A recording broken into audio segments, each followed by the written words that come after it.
ተይ ለማለት እንኳን እያቃተኝ መናገር ደፍሮ ቻል አርጌው ልደር እስቲ ልክረም ልክፋው ዘንድሮ ከተባለ ይሄም ኑሮ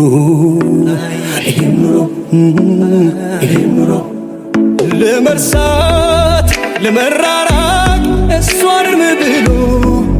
መሸሹማ ያኔ ነበር ድሮ ተላምዳኝ በልቤ ላይ ፍቅሯ የነደደ